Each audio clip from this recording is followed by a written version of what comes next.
be it for stuff like 80s fashion, new metal, or outdated geopolitics, I guess. Since Donald Trump has apparently given Moscow a golden ticket back to the world stage, why not take it a step further? If Vlad the Invader is making a comeback, surely the Soviet Union deserves a revival too. Александр Георгиевич, один вопрос. В России проходит сейчас вот акция о принятии решения о отмене незаконных решений 91 года. То есть и дать им правовую оценку. Да, конечно, это было преступление.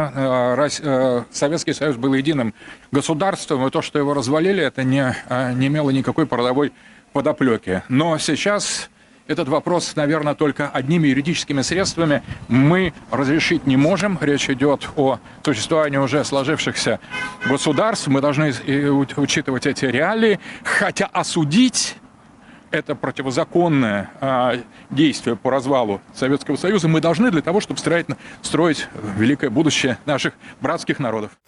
And there you go, the latest stunt of the Russian propaganda team, declaring the breakup of the Soviet Union illegal. That's right, if you can't win wars, just rewrite history, do a retcon, in other words.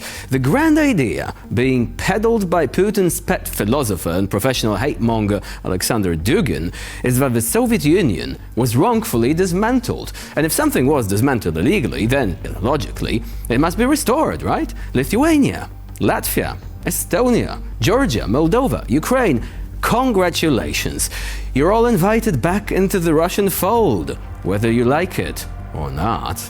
And of course, a grand people's petition is already in motion demanding an official investigation into the crime of dissolving the Soviet Union. Because in a country where political assassinations and illegal annexations are a daily occurrence, the real crime was letting those pesky former republics think they actually had a choice. Right, if you thought Russian propaganda had hit rock bottom, think again. They brought a shovel and a drill, presumably. In yet another fever dream edition of state-controlled political talk shows, the Kremlin's mouthpieces laid out their grand vision for the future. It is a plan so ambitious, so delusional, that it would make even the most unhinged conspiracy theorist blush. А мы поможем Трампу забрать Гренландию. Ну, да. То есть поэтому, кстати говоря, вот это, кстати... Вот и есть... Канаду. И Ирландию. Он не просил. Сегодня праздник. Неважно. День Святого Патрика. А, Ирландия хочет в Россию, что откуда ты знаешь? Как опять? Да, опять. А что касается внутренней части? Раздел Европы. Ну, нам опять возвращают, ну как, нам опять наши базы возвращают в Восточной Европе. Нам опять в Берлин возвращаться. Прибалтику снова учить любить русский язык. У нас еще столько работы впереди. Ну, значит, работа-то может быть немного впереди, но эта работа, она начнется, вот эта работа, все, о чем вы говорите, она возможна только в том случае, если в 28 году на выборах побеждает Венс или кто-нибудь вроде него. Потому что если Трампу понаставляют столько палок в колеса, что все-таки он внутренний конфликт проиграет, а, кстати говоря, судя по всему, обе стороны готовы играть внутри совершенно обострения, то, в общем, как бы разговаривать об этом не приходится. Тогда придется Калифорнии возвращаться в Мексику, Форт Росс к родным берегам, Аляска тоже домой и Гавайи. So, step one, bring back Russian military bases in Eastern Europe. Yeah, you heard that right. Apparently, the collapse of the Soviet Union was just a bad dream. And in the Kremlin's alternate reality, places like Poland, Romania and Hungary are all just waiting for the return of their former overlords. After all, why should sovereign nations have the right to decide whether they want foreign troops on their soil? Moscow knows best. Step 2. Teach the Baltics to love Russian, because nothing says cultural appreciation like forced assimilation.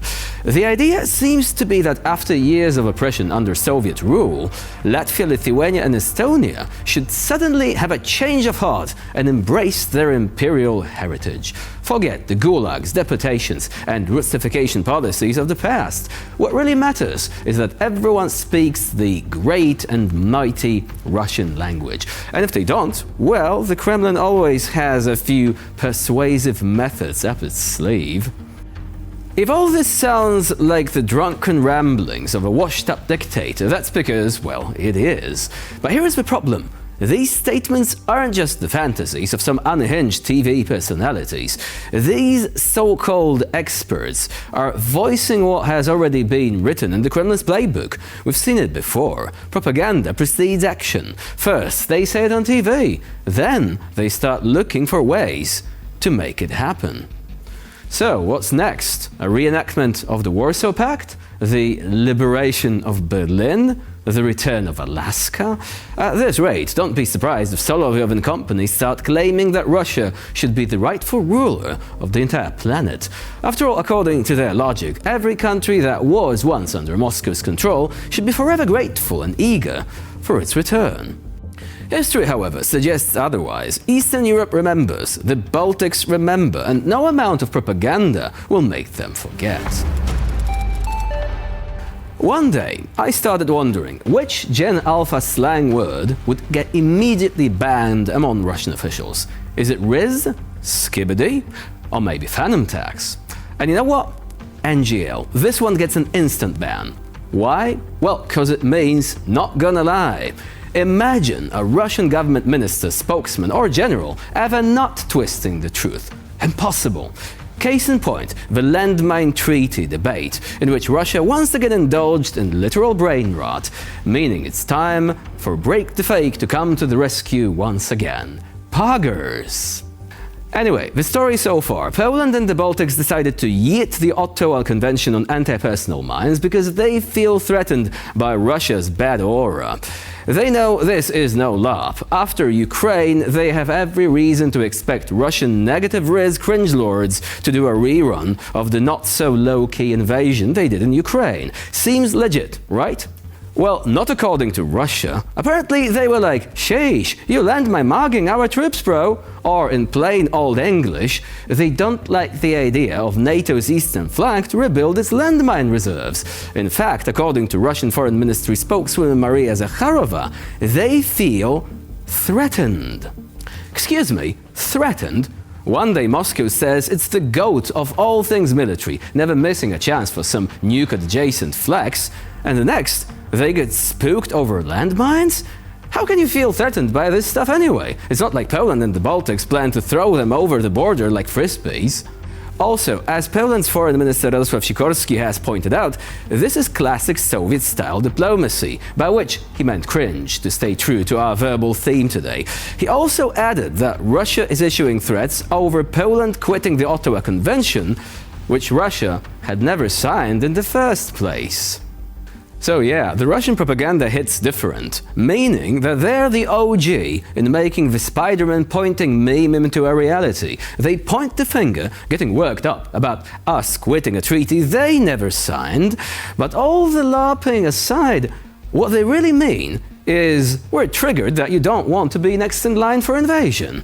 Just put the fries in the bag, bro. Also, I'm sure the old sphere of influence thing plays a big part here, Moscow still being a bit delulu about its access from the Soviet era and giving off strong stalker vibes.